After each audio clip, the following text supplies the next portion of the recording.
welcome back to my YouTube channel. If this is your first time coming across my page, my name is Reetahh and this is Tea Spill with Reetahh, where we talk about things concerning health, lifestyle and Christianity. So for today's video, I'll be talking about menstrual cramps.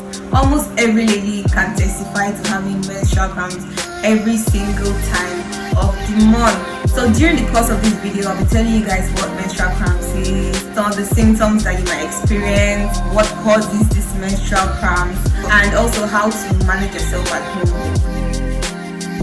Menstrual cramps is that cramping, throbbing pain that you feel on your abdomen every time of the month. That's when you're menstruating.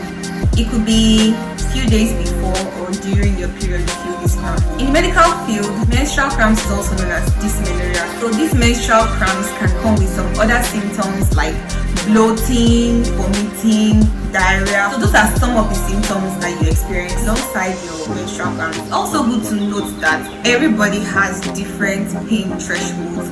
Like the way I can handle pain might be different from the way my sister handles pain. Hence, the way we respond to pain is totally different. Before we go to what causes this, I would like to let you guys know that there are two different types of dysmenorrhea. We have the primary dysmenorrhea and we have the secondary dysmenorrhea. The primary dysmenorrhea is normal menstrual cramp that you have every time of the month. It's not as a result of any medical condition.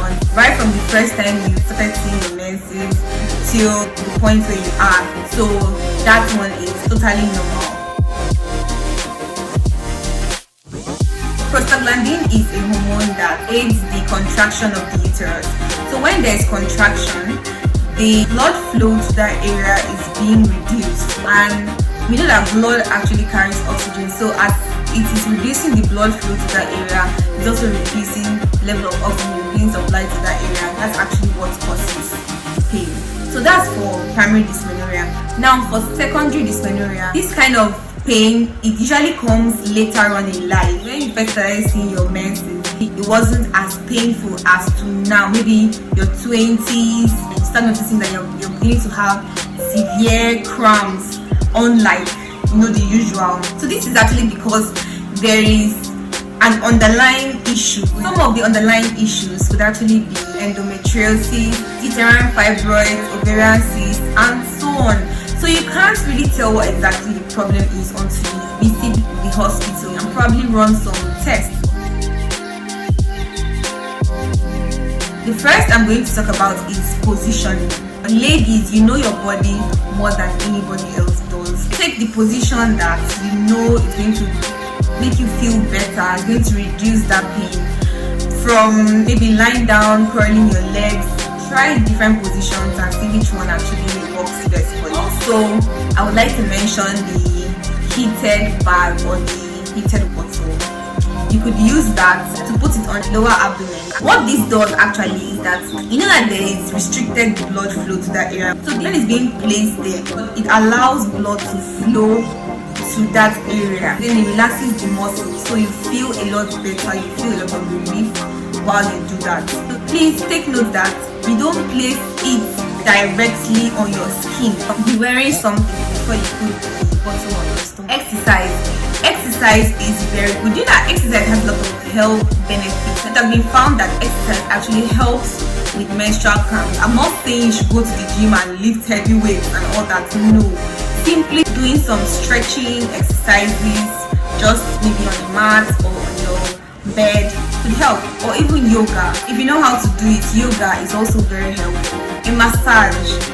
If you have someone to help you massage your back, that's very okay. But you also can do a massage on yourself by simply placing your hand on your lower abdomen and rubbing it in a circular motion. There are some things you need to avoid while you are on your period, like some sugary foods or sugary drinks, or these carbonated drinks, or caffeine.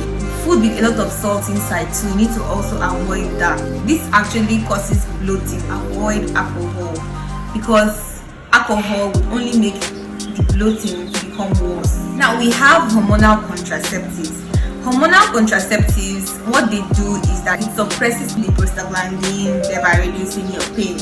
But you cannot take this on your own. You still need to meet a healthcare professional. Finally, the medication. So we have the non-steroidal anti-inflammatory drugs. Some of these drugs are ibuprofen. You can get these drugs over the counter. You can actually combine some of them if one is not giving you that relief that you need. You need to also be aware that these drugs have side effects. See a healthcare professional to guide you on how to take these drugs. If your period is so serious that you cannot do anything, like you cannot go out, you cannot even stand up and go to the hospital, please. If you are taking all these pain medications or trying all these, remedies to reduce the pain and it's not working for you, please visit the hospital. If you notice along the lines that you are experiencing the secondary dysmenorrhea, just see a healthcare professional. So thank you very much for watching this video. Do not forget to like, share and subscribe. If you have any other questions, you're not clear about something, you can drop it in my comment section or message me on Instagram and I will reply. See you in my next